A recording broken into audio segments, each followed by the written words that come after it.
아주 먼 옛날 지리산 자락의 한적한 마을에 민준이라는 젊은이가 살고 있었습니다. 26의 나이에도 불구하고 그는 이미 민준은 노련한 사부 밑에서 의술을 배웠는데 그의 손은 마치 마법과도 같아 사람의 몸에 닿기만 해도 아픈 곳을 귀신같이 찾아내고 막힌 혀를 정확히 짚어냈습니다.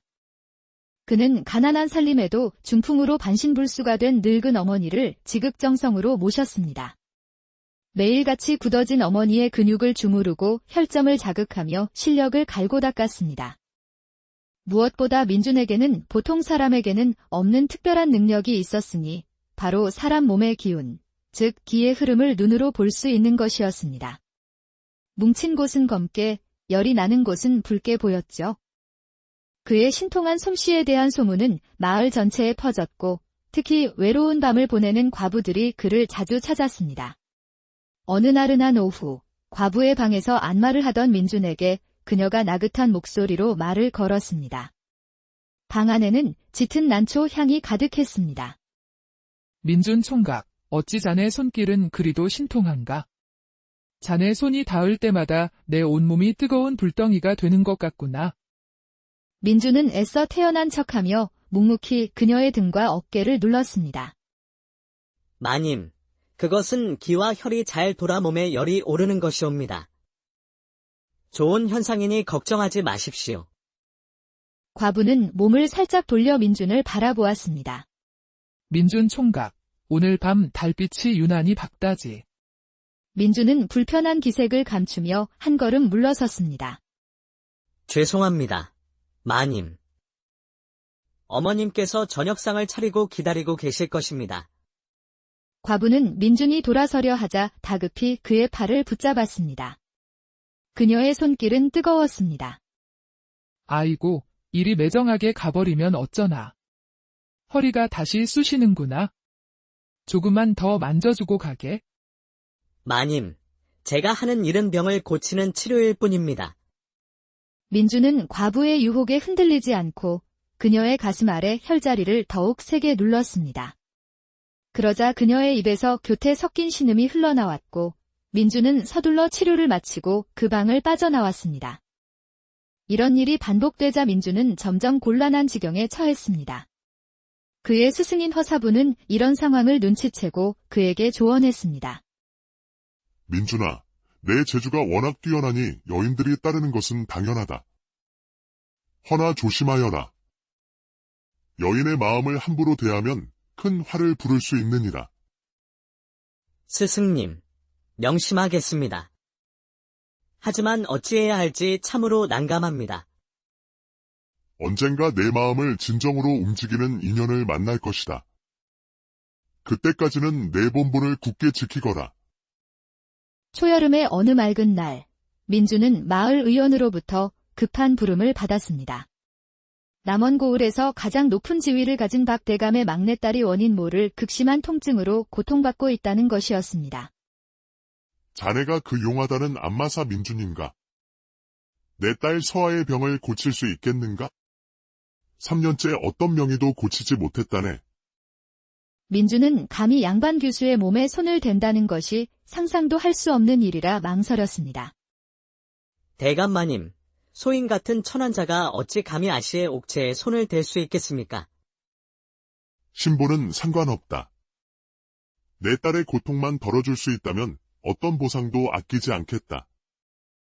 결국 민준은 긴장된 마음으로 박 대감의 웅장한 저택으로 향했습니다. 그는 대감의 부인을 따라 안채 깊숙한 방으로 안내되었습니다. 방문을 열자 은은한 약초 향과 함께 창가에 한 여인이 앉아 있었습니다. 창백한 얼굴이었지만 그 모습이 마치 달빛 아래 핀 백합처럼 고고하고 아름다웠습니다. 그녀가 바로 서아 아씨였습니다. 민준은 태어나서 그렇게 아름다운 여인은 처음 보았습니다. 서아가 조용히 고개를 들어 민준을 바라보았습니다. 그 순간 두 사람의 눈이 마주쳤고 민준은 심장이 멎는 듯한 기분을 느꼈습니다. 어서 오십시오, 민준 선생. 제 다리를 봐주신다고 들었습니다. 그녀의 목소리는 비단결처럼 부드럽고 차분했습니다. 민준은 평소와 달리 몹시 긴장되었습니다. 수많은 여인들을 치료했지만 이런 떨림은 처음이었습니다. 민주는 조심스럽게 서아 아씨의 다리를 살폈습니다.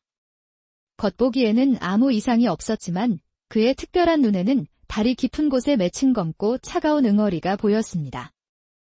아씨, 다리의 몇몇 혈점을 눌러보아도 되겠습니까? 서아 아씨가 고개를 끄덕이자 민주는 조심스럽게 그녀의 다리에 손을 얹었습니다.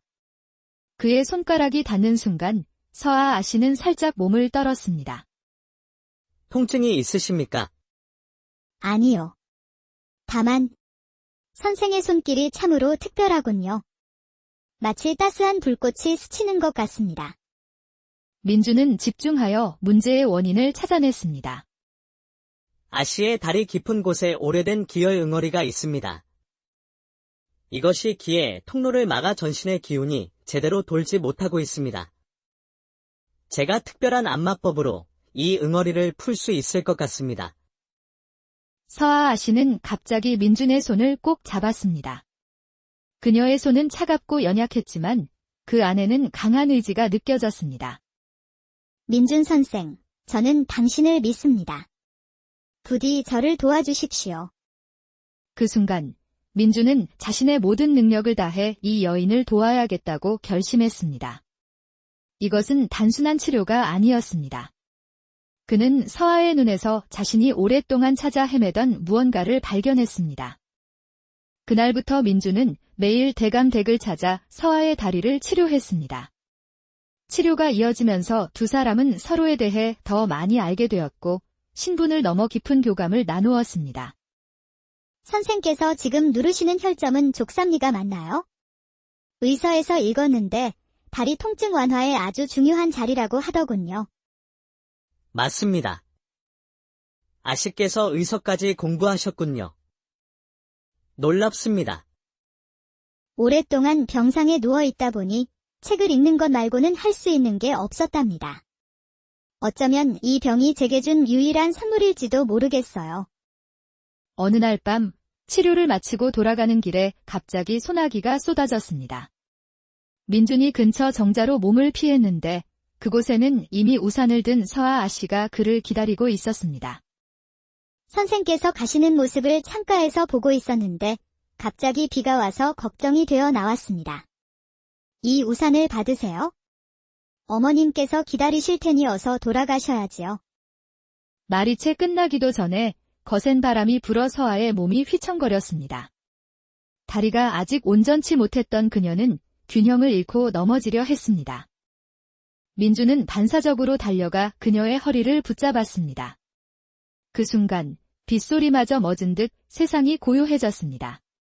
민준의 강한 팔에 안긴 서아는 처음으로 완전한 안정감을 느꼈습니다. 괜찮으십니까, 아씨? 네. 선생 덕분에 괜찮습니다. 그 짧은 순간의 접촉은 단순한 육체적 접촉을 넘어 두 사람의 영혼을 깊이 연결했습니다. 그들 사이에는 이미 말로 표현할 수 없는 깊은 감정이 싹트고 있었습니다. 그러나 민준이 양반 교수와 가깝게 지낸다는 소문은 마을 과부들의 질투심에 불을 지폈습니다.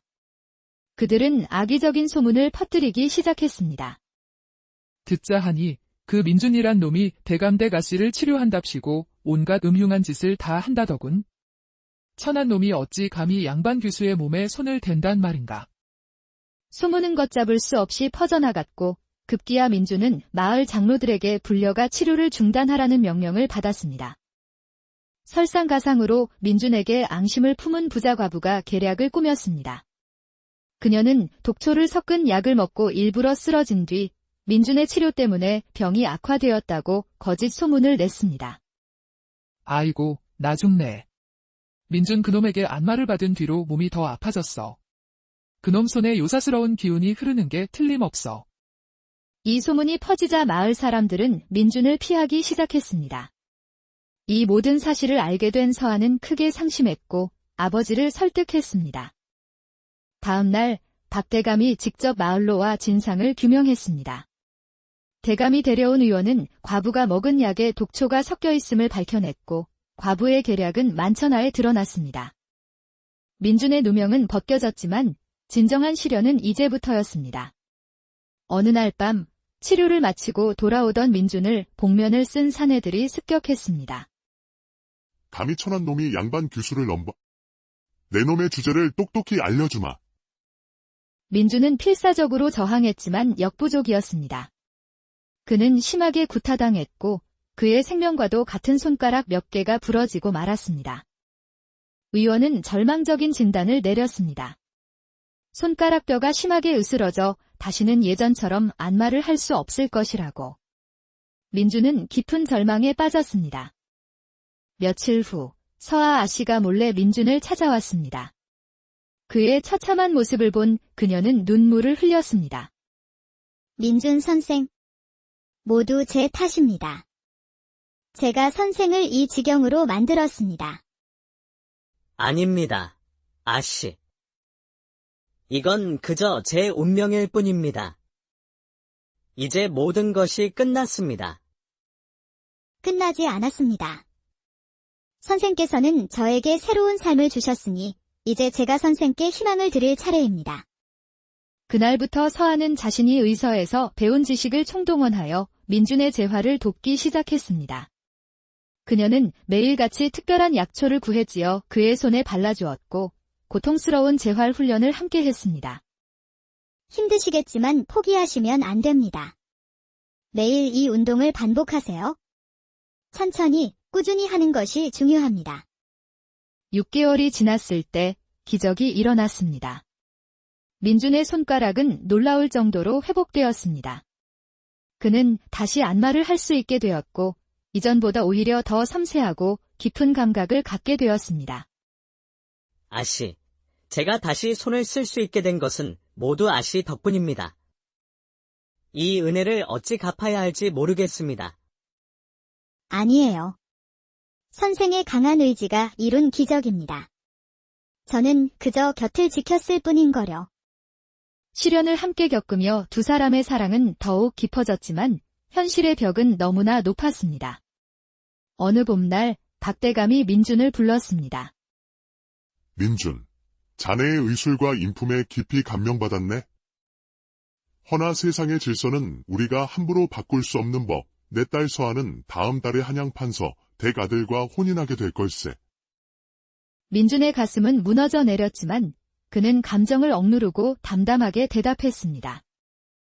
아씨의 앞날에 행복이 가득하기를 기원합니다. 그날 밤 두 사람은 저택 뒤뜰 연못가에서 마지막으로 만났습니다. 제 마음은 영원히 선생께 있을 것입니다. 하지만 제 의지로는 바꿀 수 없는 운명이 있다는 것을 압니다. 저 또한 아씨를 사랑합니다. 비록 우리가 함께할 수는 없지만 아씨는 언제나 제 가슴 속에 살아 숨 쉴 것입니다. 서아는 자신이 직접 수놓은 작은 비단 주머니를 민준에게 건넸습니다. 그들의 이별은 말없이 오직 눈빛으로만 이루어졌습니다. 다음 날 아침 민준은 늙은 어머니를 모시고 정든 마을을 떠났습니다.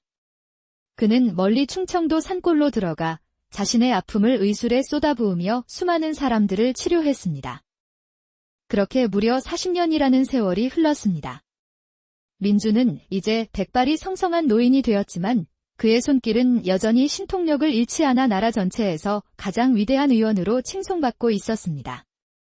어느 날 한양의 큰 대갓집에서 그를 찾는다는 급한 전갈이 왔습니다. 대갓마님의 오랜 다리 병이 재발하여 어떤 의원도 고치지 못하고 있다는 것이었습니다. 며칠의 여정 끝에 민준은 한양의 웅장한 저택에 도착했습니다. 그가 안채의 방문을 열었을 때 그의 심장은 그대로 멈추는 듯 했습니다. 병상에 누워있는 노부인은 깊게 펜주름과 희끗한 머리카락 속에서도 여전히 고운 자태를 간직한 바로 서아 아씨였습니다. 민준 선생. 민준은 벅차오르는 감정을 억누르며 병상 앞에 무릎을 꿇었습니다. 서아 씨, 살아 계셨군요. 이렇게 다시 뵙게 되는군요. 두 사람의 눈에서 40년의 세월을 뛰어넘는 뜨거운 눈물이 흘러내렸습니다. 제 남편은 10년 전에 세상을 떠났습니다. 그 후로 아들 레웨와 살고 있었지요. 그런데 몇 달 전부터 옛병이 다시 아무래도 운명인가 봅니다. 그날부터 민주는 저택에 머물며 서아를 치료했습니다. 두 사람은 지난 40년의 삶에 대해 이야기하며 못다 한 사랑을 확인했습니다. 저는 단 한순간도 아씨를 잊은 적이 없습니다. 제 가슴 속에는 언제나 아씨께서 주신 이 비단 주머니가 있었습니다. 저 또한 마찬가지입니다. 매일 밤 잠들기 전 선생을 생각하며 선생의 행복을 빌었습니다. 한 달 후, 서아의 다리는 완전히 나았습니다. 민준이 이제 떠나야 할 시간이 되었습니다. 꼭 가셔야만 하나요?